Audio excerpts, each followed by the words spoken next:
Dream of the Red Chamber Chapter 102. Welcome, everyone. Today we're taking a magnifying glass to a very specific, just incredibly pivotal chapter 102 of the classic novel Dream of the Red Chamber. Okay, let's get into the text. We start our journey with a literal passing of the torch, though reading the details, it feels much more like handing off a ticking time bomb. That's a very accurate way to put it. So the text opens with Lady Wang, the matriarch essentially running the inner household, and she summons Bochai. Now, Bochai is of the younger generation. She's married into the family, and suddenly she's being asked to take over the management of this massive, sprawling estate. And the justification Lady One provides for stepping down is really telling. It's entirely physical, which perfectly mirrors the state of the institution itself. Right, she claims to suffer from, 10 illnesses and 9 pains. Yes. And on top of that, the second sister-in-law, she's also incapacitated. She's described as being well for 3 days and sick for 2. Right? Exactly. The immune system of the household's leadership has just completely failed. So Lady Wang brings Bao Chai in and delivers what is essentially a corporate onboarding speech. She tells Bao Chai that she has a clear mind, that she can no longer just swallow her pride and be afraid to offend people. Which is quite the burden to place on someone young. Right. The entire household is her burden now. But the actual advice Lady Wang gives, the critical warning she imparts, while handing over this financially bleeding enterprise, it's entirely focused on a maid. It's amazing. It reveals this profound disconnect between the executive leadership and the actual existential threats facing the organization. Okay, let's unpack this because this fascinated me. Well, in modern organizational psychology, there's this heavily studied phenomenon known as the glass cliff. Like the glass ceiling. Exactly. We're all familiar with the glass ceiling. But the glass cliff occurs when a company is already in a severe, often terminal crisis. Oh, I see. Yeah, it's precisely at the moment of impending doom that the organization finally promotes a woman or a younger, marginalized figure to the role of CEO.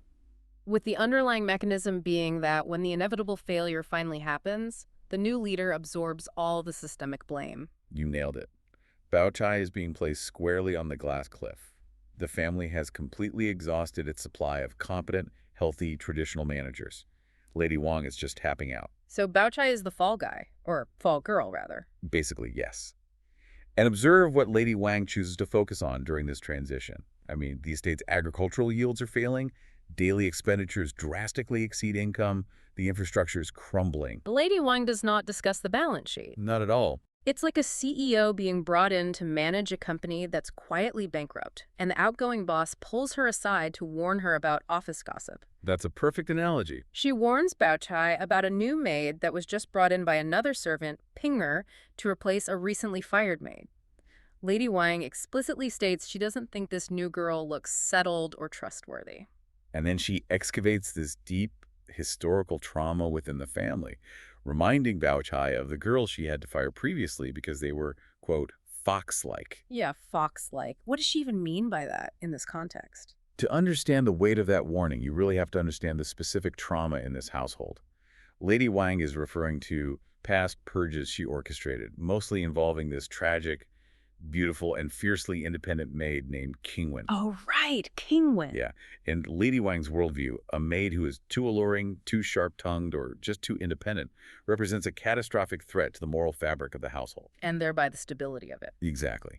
She views aesthetic compliance and pure subservience as the ultimate metrics of security. So she's basically fighting the last war. The stock is crashing, regulators are circling the building, and she's worried someone in accounting is taking unauthorized coffee breaks. It's a total collapse of perspective. The macro environment is simply too terrifying for Lady Wang to comprehend, so she hyperfixates on the micro environment. She insists that out of the entire staff of hundreds, only one maid, Siren, can be fully trusted. Which is wild. Creating a culture of intense suspicion like that establishes an incredibly fragile, paranoid foundation for Bao Chai. Bao Chai is basically inheriting a management structure defined entirely by what it fears, rather than what it actually intends to build. Wow. Okay, so as Bao Chai takes on this suffocating administrative burden, the text pivots to another key figure making an exit. Tan Chun. Yes, Tanchen. Yeah. She's widely established as one of the most capable, clear-headed, and pragmatic young women in the family. And she's leaving to be married. She's traveling far away, journeying by water and land, effectively just removing herself from the narrative of the household. It's a huge loss for the family's operational capacity. And we get this very intense farewell scene between Tanshin and Baoyu. Now, Baoyu is the emotional center of the family. He's deeply sensitive, profoundly attached to the women and girls in his life. And he is absolutely devastated by her departure. He's just weeping, unable to bear the physical separation. Right. But Tanshin's response to his grief is what's really fascinating here. She doesn't break down and cry with him. She doesn't offer, like, standard emotional comfort. No, she doesn't. The text specifically notes that she counsels him using the principles of human relations. I think it's sometimes translated as the great principles of social bonds. Yes, the Gengchang Dati. She essentially delivers a philosophical lecture on societal duty. And she does this so effectively that Baoyu transitions from weeping to sitting with his head down in silence to finally achieving a state of enlightened understanding. It's quite a transformation. And once he reaches that state, Tanshin feels relieved, boards her sedan chair, and leaves. So my question for you is, why choose philosophical principles over emotional empathy in a moment of profound personal loss? Well, from a modern perspective, we expect a tearful, highly emotive goodbye.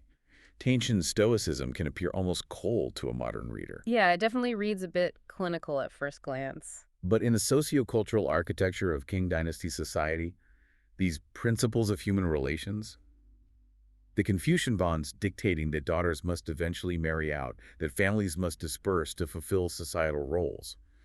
These aren't merely abstract theories. Right. They're the fundamental gravity that holds civilization together.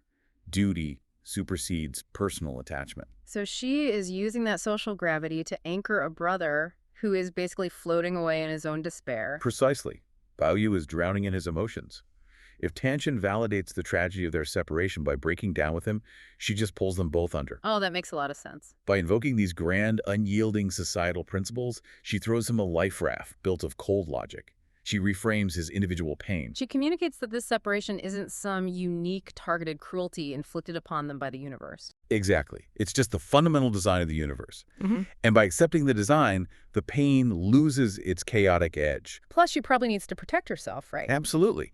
Tanshin needs to strategically sever her own emotional ties to survive this arduous journey and her new life. She's equipping Baoyu with the only armor available to him in a world that is rapidly emptying out. And that concept of a rapidly emptying world brings us to the next massive shift in the text.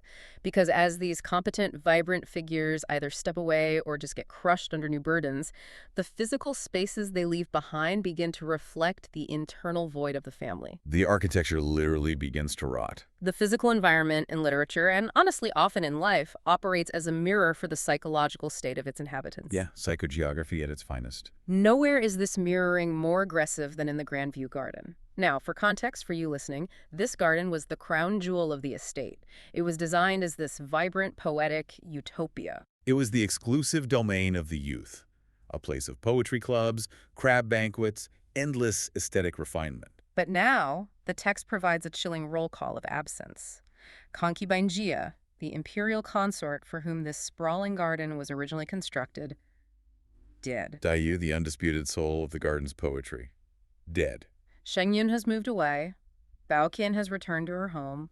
The remaining sisters and Bao Yu himself have all moved out of the garden enclosures because the population has dwindled so severely and the winter weather has turned freezing. So what remains is this massive, sprawling landscape, populated only by a few solitary night watchmen. The space has completely transitioned from an incubator of culture to a vacuum. And in psychogeography, the study of how physical environments directly influence the emotions and behaviors of individuals, a vacuum of this scale generates profound anxiety. Because nature abhors a vacuum. Exactly. It will pull things in to fill the void. And what gets pulled in triggers the first major incident.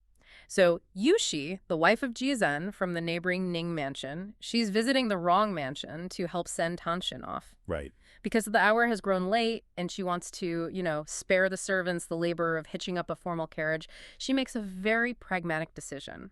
She decides to simply walk home through a private side gate that connects the two massive mansions. Cutting directly through the heart of the Grandview Garden at night. Which seems like a terrible idea. Taking a shortcut through a space heavily laden with unresolved grief is a very fateful decision. Fateful is exactly the word. As she walks through the garden in the dark, the text delivers this visceral description of her experience. She is struck by a profound sense of loss. The pavilions, the terraces, the architectural bones of the space are still standing, but they're utterly desolate. Yeah, the beautifully manicured aesthetic borders along the parapets, they've been completely overgrown. They're reverting into wild, unkempt vegetable plots. The cognitive dissonance between her memory of the garden at its peak and the stark reality of its current decay, it just hits her like a physical blow. She returns to her mansion, and almost immediately she falls severely ill. Her temperature spikes, she's bedridden, and by nightfall, she's in a state of total delirium, just speaking endless, rambling nonsense. Yorkshire's confronting the mortality of her entire family lineage through the landscape. She isn't just looking at overgrown weeds, she's witnessing the visual representation of the family's complete loss of control. The wilderness is actively reclaiming their civilization. Exactly. And the psychological weight of that realization is simply too heavy for her conscious mind to process, so it manifests somatically. The psychological trauma actually attacks her biological system. The family's immediate reaction is to call a doctor. Now, this sequence is vital because it establishes the baseline of reality before the hysteria totally takes over. Yes, the medical intervention is a key moment. The doctor arrives, examines her, and delivers a highly specific diagnosis grounded entirely in traditional Chinese medicine. He determines that the illness began as a severe cold. Which perfectly aligns with reality. I mean, you have a wealthy woman accustomed to indoor heating, walking outside through a freezing, neglected garden at night. Right. But he goes further. He states that the cold pathogen has tangled its way into her meridians, specifically penetrating the stomach meridian of foot Yangming. The foot Yangming meridian, yes. The doctor explicitly notes that this blockage in the Yangming meridian is the direct cause of her delirium and hallucinations. He prescribes a specific medicinal decoction to clear the severe internal heat and filth, assuring the family that once the heat is cleared, her mental state will return to normal. The doctor's diagnosis is a highly rational, systematized medical explanation within the established framework of traditional Chinese medicine. So it's not mumbo-jumbo. Not at all. In TCM theory, the Yangming meridian is heavily associated with the stomach and the large intestine. When a pathogenic factor like extreme cold turns into internal heat and enters the Yangming stage, it generates a massive inflammatory response. Oh, wow. Okay. And the hallmark symptoms of a Yangming stage illness are severe fever, profuse sweating, and crucially, intense mental restlessness and delirium. It's referred to in medical texts as Zanyu. So the doctor is providing a totally mechanical explanation. The physical exposure to the cold, compounded by deep emotional distress, caused her body to generate excessive internal heat. Exactly. That heat is affecting her brain, causing the hallucinations. He is essentially prescribing a culturally appropriate anti-inflammatory. Okay, so wait.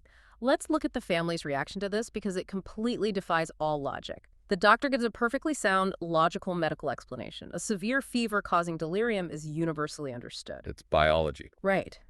But the family isn't satisfied. Yushi takes 2 doses of the prescribed medicine. She doesn't experience an instant miraculous recovery, in fact, as fevers often do right before they break. She becomes slightly more frantic. Which is very common. Yeah. But immediately her son, Jia Rong, and her husband, Jia Zhen, they just discard the medical route entirely. They declare the doctor useless and pivot instantly to the supernatural. Why jump straight to demons when you have a perfectly coherent viral or bacterial explanation? Because that pivot exposes the core of human nature during a systemic crisis. So. When individuals or organizations are trapped in profound, slow-moving disasters, a simple biological explanation feels deeply unsatisfying. It feels, well, disproportionate. Disproportionate. I like that. Think about it. This family is watching their multi-generational wealth evaporate, their political influence is waning, their children are dispersing. If Yushi is suffering from a common pathogen exacerbated by the cold, then the universe is just operating on random biological indifference. Right. It means they're just unlucky or careless. But if she is the victim of a targeted demonic attack, then there's a narrative. There's an antagonist they can actually identify. Exactly. A demon provides their ambient suffering with a concrete face. It gives them a tangible enemy. And most importantly, a supernatural explanation completely externalizes the blame. Oh, wow. Okay, yeah. If she fell ill because the garden is freezing and overgrown, that implies the leadership has failed to maintain their own property. It points to internal rot. Precisely. If she is sick because a monster attacked her, The family is absolved of structural responsibility. They are merely innocent victims of malicious cosmic forces. So people crave dramatic, supernatural explanations for their suffering because those explanations absolve them of the hard work of systemic reform. Yes. And that desperate hunger for a narrative opens the door wide open for opportunists. Enter the fortune teller. Here's where it gets really interesting. The medicine isn't working on the family's desired timeline, so Jia Rong approaches his father with a theory. He reminds Jia Zhen that Yushi walked through the empty garden, suggesting she might have encountered something, unclean. He proposes bringing in a man named Mao Bangxian, who is described as a southern fortune teller and an expert in divination. Mao Bangxian represents the external validation of their internal panic. Absolutely. The scene where Mao Bangxian arrives is just a masterclass in psychological manipulation. He sits in the study, drinks his tea, and then initiates this elaborate performance. He begins with a coin divination. He shakes the coins in a bamboo tube, loudly invoking the grandest, most ancient authorities possible. Right, he calls upon Tai Chi, the dual energies of yin and yang, the ancient mythical sage Fuxi, King Wen, Confucius. He's name-dropping the heavy hitters. Exactly. He throws the coins and declares he has cast the Ouija hexagram. From there, he just floods the room with heavy astrological jargon. He warns of danger from fire and siblings. He points out that the parents line within the hexagram has transformed into a ghost line. He says this indicates severe illness for the mother and potential looming danger for the father, Jia Zhen. He is not merely reading coins. He's reading his audience. He's laying down a psychological framework perfectly designed to trap them. And the manipulation deepens.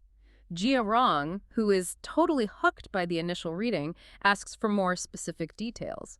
Mao Bangxian happily obliges by switching to an even more complex, esoteric method known as Da Liu Ren divination. A very sophisticated astrological system. Right. He draws out a complex chart, calculates the exact time, and announces his findings. He says the reading reveals a white tiger spirit situated on the easy branch of the calendar, generating a highly dangerous scenario he calls soul dissolving. Soul dissolving. It sounds terrifying. It really does. He claims this indicates that a hidden, crouching white tiger in an old house is causing the illness. But just as despair sets in, he calculates a rescue star. Of course he does. Yeah, he promises the situation will transition from soul dissolving to soul returning, predicting a full recovery precisely on the U day of the calendar. We really need to dissect the architecture of Mao Bangxian's technique here. The line between a genuine believer in divination and a cynical fraud is deliberately blurred, but the psychological utility is undeniable. So break down the Ouija hexagram for me. Why that one? Consider the specific hexagram he claims to cast. In the I Ching, the Book of Changes, Ouija is the 64th and final hexagram. It translates literally to not yet completed or before completion. Okay. It's composed of the trigram for fire above the trigram for water because fire naturally moves upward and water naturally moves downward. The two elements are moving away from each other. They cannot interact to complete a process. Oh, wow. So they're pulling apart. Yes. It symbolizes a state of transition, profound dislocation, and looming danger where things are fundamentally out of place. So he isn't just diagnosing a fever. He is diagnosing the existential dread of the entire Jia family. Exactly. He's providing a cosmic reflection of their earthly reality. The Jia family is in a dangerous, incomplete transition, slowly falling apart. And by deploying incredibly dense, impenetrable jargon, white tiger, soul-dissolving, yang and yin elements, he just overwhelms their critical thinking faculties. By wrapping his diagnosis in mystical mathematics, he forces the family to rely on him as the sole interpreter of reality. He gives them a highly structured map of the invisible world that perfectly validates their unstructured, invisible fears. The immediate consequence of this reading is just a staggering display of confirmation bias. Jia hears the phrases hidden tiger and old house, and his brain instantly maps those vague astrological concepts onto the most ridiculous, low-level servant gossip circulating the estate. Right, he connects totally unrelated dots. He runs back to his father, Jia Zhen, and stitches together this unified conspiracy theory. He reminds his father that the servants have been gossiping about seeing a hairy, lantern-eyed monster on the garden rockery. And he brings up older rumors, too, that the deceased maid King Wen has become a flower goddess, and that mysterious heavenly music was heard when Dai Yu died. Rong takes an abstract astrological chart and treats it as concrete, empirical proof that the garden is infested with monsters. The human brain is a relentless pattern recognition machine. When an organization is gripped by fear, its members will connect data points that have absolutely no causal relationship. Yeah, they're just grasping at straws. Jerome takes isolated, fundamentally unrelated tragedies, the deaths of young women from chronic illness, a servant inventing a tall tale to avoid getting in trouble for sleeping on a night shift, and his mother's feverish delirium, and he strings them all together using the fortune teller's jargon to construct a unified theory of supernatural assault. To put this in modern terms, Mao Banxian functions exactly like a predatory social media algorithm. Oh, that's a great way to look at it. Right. He sits in the room, ingests their data, assesses their baseline anxiety, and feeds them the exact content they are already psychologically primed to click on. They wanted a ghost story to absolve themselves of responsibility, so he gave them the math to prove it was objectively real. That analogy holds up perfectly. He is optimizing their fear for his own relevance. But the resolution of this divination episode is what actually seals the family's fate. Because the family is terrified by the white tiger diagnosis. So what is their actionable response? Do they hire better doctors? Do they increase the medical dosage? Well, No. Zheng orders the servants to take stacks of paper money into the freezing garden and burn it as a sacrificial offering to appease the spirits. and here's the twist that ruins everything. It appears to work. Yeah. The text notes that on that very night, Yushi breaks into a massive heavy sweat. Her fever finally breaks, and she gradually begins to recover, perfectly aligning with the zoo day that Mao Banxian predicted. So did the paper money cure the infection? This is a textbook intersection of the placebo effect and the natural biological course of an illness. Right, because the TCM doctor already gave her medicine. Exactly. The doctor had already administered a strong anti-inflammatory decoction designed to clear internal heat. Biologically, fevers break through diaphoresis sweating. So the paper money did nothing biologically. The ritual of burning paper money did not cure a bacterial or viral infection. What it did was act as a massive psychological release valve for the entire household. It drastically reduced the ambient stress in the environment. And when the family stopped panicking, stopped hovering, and felt a sense of ritualistic control, Yushi's natural fever-breaking process was allowed to run its course. Because the biological clock happened to align with the U-Day, Mao Banxian is elevated from a street diviner to a literal prophet in their eyes. Which is the most destructive possible outcome. Because once the leadership of the family validates this supernatural framework, once they genuinely believe that burning paper money cured a literal fever, the floodgates of unreality just burst open. A localized, totally explainable illness transforms overnight into a full-blown contagion of panic. We enter the phase of mass hysteria. The virus of fear is infinitely more contagious and moves much faster than whatever physical pathogen caused Yushi's fever. The rumors detonate across the estate. The text states one person passes it to 10, 10 pass it to 100.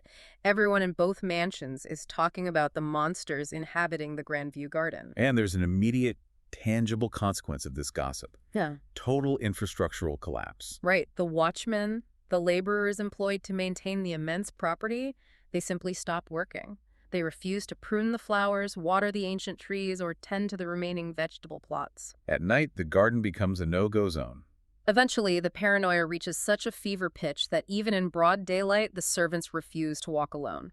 They move only in large groups, actively carrying weapons. We're observing the total breakdown of the social contract and order within the micro-society of the estate. And then, the leadership falls to the contagion. Jia Zhen, the head of the Ning Mansion, falls ill. Given the environment, what is his protocol? He outright refuses to see a physician. Instead, he retreats to the garden to burn more paper money and make wishes. He sets up elaborate altars in his courtyards to pray to the stars. Shortly after, his son Jia Rong also falls sick. It triggers a domino effect of psychosomatic illness. For months, both massive mansions are paralyzed. The text uses a brilliant, evocative idiom to describe the atmosphere. Every sound of the wind and every cry of the cranes, every blade of grass and every tree is seen as a demon. We need to unpack the mechanics of this secondary wave of illness. Why are Jia Zhen and Jia Rong suddenly getting sick? Well, it is almost certainly the result of severe chronic stress. sleep deprivation from staying up guarding against monsters, and the actual biological contagion of living in an enclosed environment with hundreds of panicked people whose immune systems are compromised by anxiety. But in an environment governed by mass hysteria, biological reality is erased. Every cough, every shadow in the hallway, every stress-induced migraine is immediately attributed to the monster. Right. And consider the labor dynamics at play here. How much of this hysteria is actually just a highly effective, unspoken excuse for the staff to stop working? Oh, it absolutely is. The text explicitly notes that the Watchmen are actively making up elaborate stories about flower demons and tree monsters, specifically so they can demand to abandon their posts, move out of the freezing garden, and seal the gates. That is a crucial socioeconomic observation. Hysteria frequently provides a convenient, unassailable cover for labor disputes or the avoidance of miserable duties. Right, because who wants to patrol a freezing garden at 2 a.m.? Exactly. The garden in winter is freezing, neglected, and depressing. If a watchman complains that he's too cold to work, he risks being beaten for insubordination or fired. However, if that same watchman claims a 10-foot demon with glowing eyes chased him through the rockery, he becomes a victim of the crisis. He gets hazard pay, he is allowed to sleep in the warm main house, and his dereliction of duty is sanctioned by the leadership's own paranoia.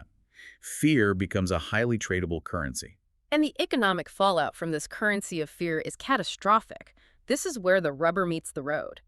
The monsters are a collective delusion, but the financial drain is mathematically real. Because the garden is entirely abandoned, all the agricultural revenue it generated, the fruits, the vegetables, the cash crops used to offset the massive daily costs of the estate, is completely wiped off the ledger. Furthermore, because everyone is terrified of the dark, the household leadership is forced to drastically increase the monthly allowances just to hire extra security personnel, buy weapons, and purchase massive amounts of candles, oil, and food for the people sitting up all night keeping watch. The wrong mansion, which the text has already established is struggling to balance its books, begins hemorrhaging silver at an unprecedented rate. This is the real-world cost of fake news. A society or a corporation cannot function if it cannot agree on baseline reality. They are literally bankrupting themselves to build a defense system against an enemy that does not exist. They are burning their own dwindling resources to heat an empty room while ignoring the actual structural deficit. As the financial crisis deepens, the hysteria escalates into fatal territory. We're given the brief, heartbreaking story of Wu Gi's wife. Wu Gi is a lower-level servant. His wife contracts a mild, mundane cold. Right. While Wu Gi is out late, his wife attempts to self-medicate and accidentally takes the wrong medicinal herbs. When Wu Gi returns home, he finds his wife dead on her bed. It's a completely mundane, tragic medical accident caused by mixing the wrong roots. But because the entire estate is marinating in a toxic atmosphere of supernatural terror, the neighbors do not look at the situation rationally. They don't conclude she overdosed on the wrong prescription. No. They immediately declare that a monster climbed over the courtyard wall and sucked her life force out. It represents the ultimate totalizing power of the narrative.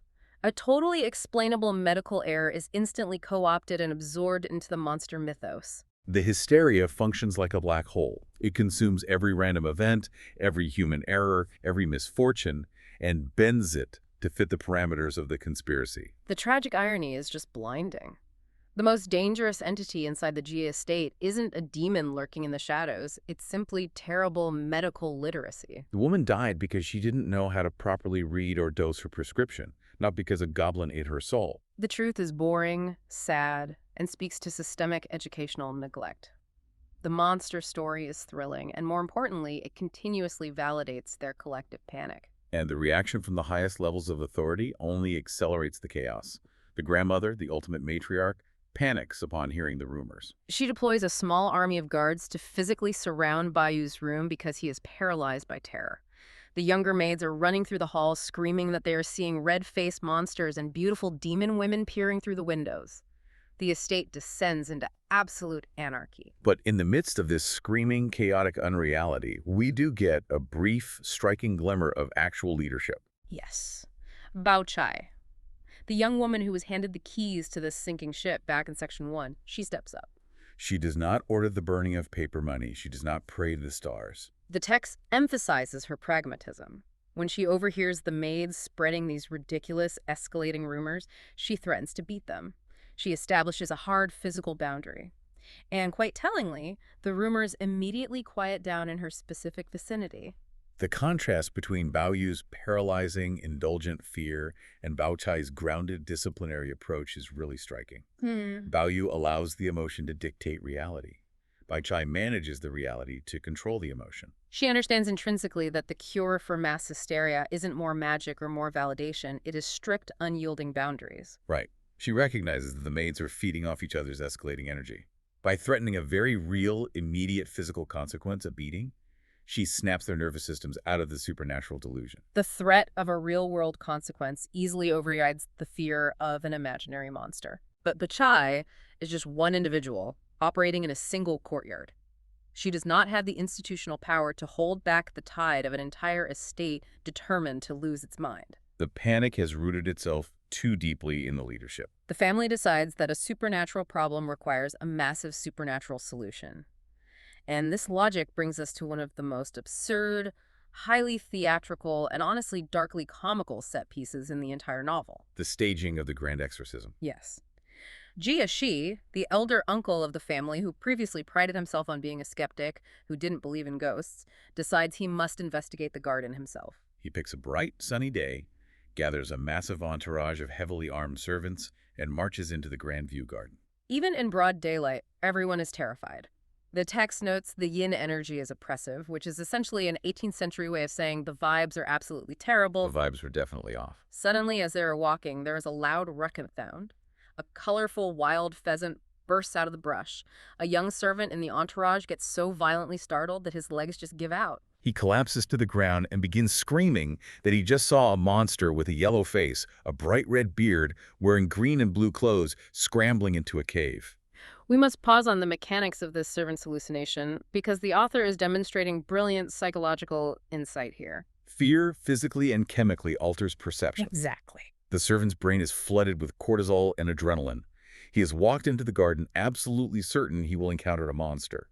Therefore, when a brightly colored pheasant, a large bird with brilliant red, green, and blue plumage, bursts from the bushes, his visual cortex misinterprets the raw data. In a split second of sheer panic, the bird's feathers are reconstructed by his terrified mind into a detailed, humanoid demon wearing colorful clothes and sporting a red beard. And Jia Shi, the supposed skeptic, completely loses his nerve. He is terrified by the scream, asks the other armed servants if they saw the monster, and the servants, desperate to save face and agree with their master, claim they saw it too. Of course they do. Jia Shi flees the garden in a panic and immediately orders the mobilization of a grand exorcism. He doesn't hire one priest. He hires 49 Taoist priests. The scale of 49 priests is highly intentional. The institutional response must be massive and overwhelming to successfully counter the massive, overwhelming anxiety of the estate. The exorcism is an absolute circus of sensory overload. They construct gigantic, towering altars in the main hall of the garden. They bring in statues of the 3 pure ones, the 28 mansions of the zodiac, and the 36 heavenly generals. There are clouds of incense, mountains of flowers, blazing candles, clanging bells, booming drums, and massive 5-colored flags flapping in the wind. The priests themselves are wearing elaborate 7-star crowns and 9 palace 8 trichogram robes. They wield heavy swords and crack peachwood whips. They spend an entire day merely chanting to cleanse the altar space, and then they issue a literal written summons, essentially a bureaucratic arrest warrant, ordering the local gods to arrive and assist them in apprehending the demons. To understand why this works, we have to deconstruct the exorcism not as magic, but as highly orchestrated performance art and systemic therapy. The elaborate props, the deafening chanting, the intricate costumes, they are all specifically engineered to overwhelm the senses. Right. When a community's collective mind is trapped in a closed loop of invisible, creeping anxiety, you must introduce a sensory overload of visible, structured power to break the cycle. Notice the specific deities invoked. The 28 mansions and the 36 heavenly generals. These are not chaotic nature spirits. This is the organized, militarized bureaucracy of the heavens. Oh, that's such a good point. The family is experiencing a catastrophic failure of their earthly, secular bureaucracy, so they project a perfect, fully functioning cosmic bureaucracy onto the problem to restore order. The rituals are a physical, deafening manifestation of order being violently imposed upon chaos. It is the ultimate spectacle. Every member of the family crowds around the perimeter to watch. The priests wave their heavy flags, they splash consecrated water on every single pavilion, rock, and ancient tree in the massive garden. They crack their wooden whips at the empty air. And then comes the climax of the performance. The priests open up small, empty bottles, perform elaborate pantomimes of wrestling invisible demons into the glass, slam the stoppers in, seal the bottles with paper talismans covered in red ink, and loudly announce they are taking the captured demons away to be permanently imprisoned under a distant pagoda.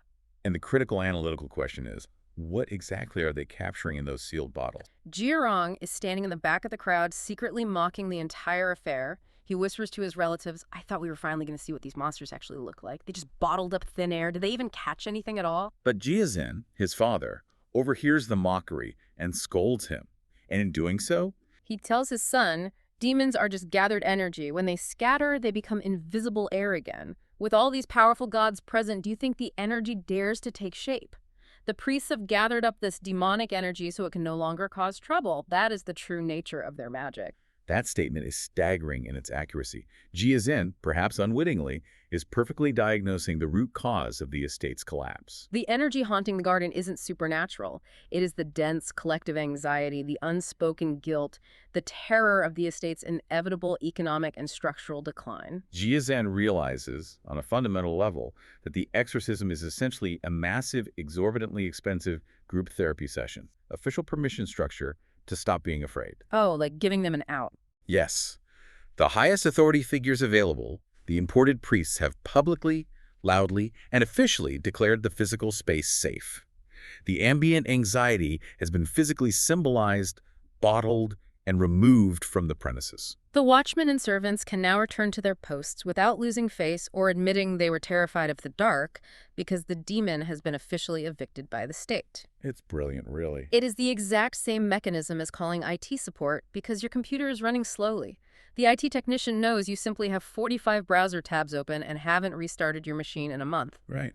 But instead of lecturing you, they open the command prompt, type in some green hacker-looking diagnostic code, hit enter, and assure you they have flushed the mainframe. They put on a highly technical show to make the user feel safe and confident, and the user goes back to work. The text explicitly notes that after the exorcism, the servants stopped being scared, everyone who was suffering from psychosomatic illnesses recovered, and the entire household praised the boundless magic of the priests. Only one young servant knew the truth, that the entire final panic was triggered by a wild pheasant bursting from a bush, but he kept his mouth shut because no one wanted to believe him. The truth was too boring, and the spectacle had saved them. The community collectively chose the comfort of the spectacle over the cold reality of their situation. But while the Jia family is entirely consumed with fighting imaginary monsters using imaginary magic, a very real, completely non-magical disaster is rapidly unfolding in the capital. The real world is about to breach their walls and shatter the illusion. This brings us to the final crushing segment. The real monsters arrive. The exorcism has concluded successfully. Jia Shi is feeling triumphant and is already making plans to move servants back into the garden. Suddenly, Jilian rushes into the estate. He brings urgent, devastating news directly from the Ministry of Personnel in the capital. Zheng, the strict, morally upright patriarch of the family who is currently serving as a government official in the outer provinces, has been officially impeached. To understand the gravity of this, we must look at the reality of the Qing bureaucratic system, which the novel heavily mirrors. An impeachment of a high-ranking official is not a mere reprimand. No, it is a potential death sentence for a family's political standing, their generational wealth, and sometimes their literal lives. The charge levied against Jia Zheng is incredibly serious. He was impeached by a regional commander, a jidushi, for failing to oversee his subordinates who were overtaxing grain and abusing the citizens. And Jia Shi's immediate reaction to this catastrophic news is pure, unfiltered denial. He rejects the data entirely. He tells Jilian that must be a fake rumor. We just received a letter from Jia Zhang confirming that Tanshin arrived safely at her wedding destination, and he mentioned that this very same jidushi threw a massive, luxurious banquet to celebrate with them. Why would a man who just bought us dinner turn around and impeach us? This exchange perfectly encapsulates the profound political naivete of Jia Shi. It highlights the fatal difference between the fake ghosts they chased in the garden and the real apex predators operating in the world. The family squandered their fortune and their focus fighting imaginary demons, completely ignoring the real parasites, the corrupt servants, and the ruthless political rivals who were actively destroying their reputation and their power in the real world. The political theater described here is breathtaking. The Jidushi is smiling, toasting Jia Zheng at a lavish banquet, celebrating his daughter's arrival, while simultaneously filing the official paperwork with the emperor to utterly destroy Jia Zheng's career. It is a masterclass in bureaucratic ruthlessness, and it completely short-circuits Jia. She's understanding of how the world operates. She believes politics functions like family dynamics. If we share a meal, we are allies. The bureaucratic machine is entirely indifferent to your dinner parties. Jia confirms that the news is absolute, undeniable truth. He saw the files. The emperor has already reviewed the case. And here we witness the terrifying concept of imperial leniency in action. The emperor reviews the evidence and notes that Jia Zheng is fundamentally a good man who was simply inexperienced in the brutal realities of local governance and that he was actively deceived by his own staff. Therefore, instead of executing him or confiscating the family's entire fortune, the emperor exercises leniency. He demotes Jia Zheng 3 full grades and orders him to return to the capital in disgrace immediately. Demoted 3 grades. In that system, that represents a massive, unrecoverable loss of prestige, income, and structural power.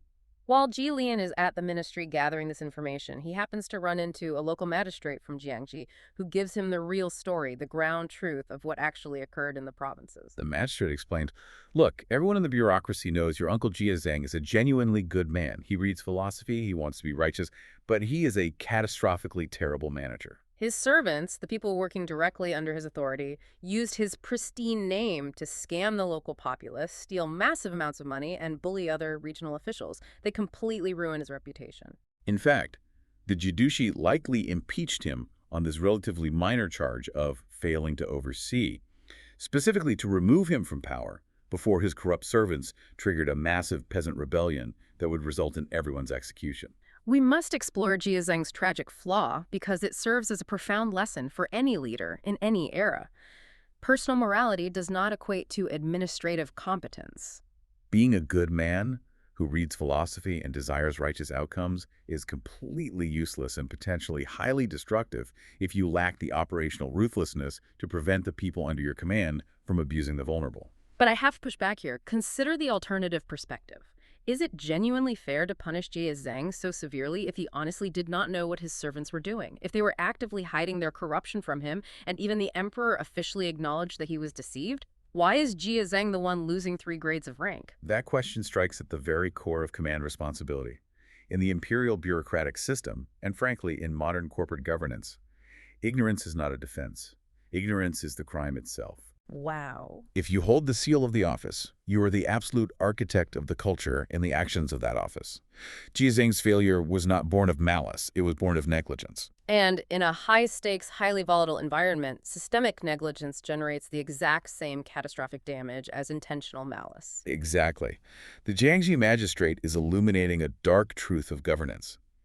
A weak, good man who is easily manipulated by corrupt subordinates is actually more dangerous to the stability of a region than a highly competent, slightly corrupt man who firmly controls his people. Perfectly mathematically mirrors exactly what is happening back home in the mansion. Oh, absolutely. Lady Wang is presented as a good woman who reads sutras and prays, but her negligence allows the household to fall into ruin, paranoia, and financial collapse. The entire culture of the Jia family is built on avoiding hard truths. They let the servants run wild. They allow the staff to be paralyzed by imaginary ghosts, while the masters sit in their heated rooms, completely disconnected from the operational reality of their own lives. The internal decay of the household perfectly mirrors their external political collapse. As within, so without. The macro is always a reflection of the micro. Because they cannot manage the watchmen in their own garden, they lack the capacity to manage the tax collectors in a province. The literal ghosts that haunted the Grandview garden were manifested from the family's internal guilt and complete loss of administrative control. And the political scandal that brings Jia Zheng down is generated by his exact same failure to control his administrative environment. How does the family handle this world-shattering political news? Jia Lian and Jia Shi decide they must inform Lady Wang, but they immediately agree they must keep the impeachment a total secret from the grandmother, the highest authority in the family. Out of fear that the shock will kill her. The cycle of delusion immediately resets. Confronted with reality, they instantly choose to suppress the truth, to maintain an illusion of peace. They begin building another wall of silence, employing the exact same psychological mechanism they used to stage the exorcism to keep the terrifying reality at bay for just a little longer. It is an incredibly tragic, tightly woven narrative of systemic collapse.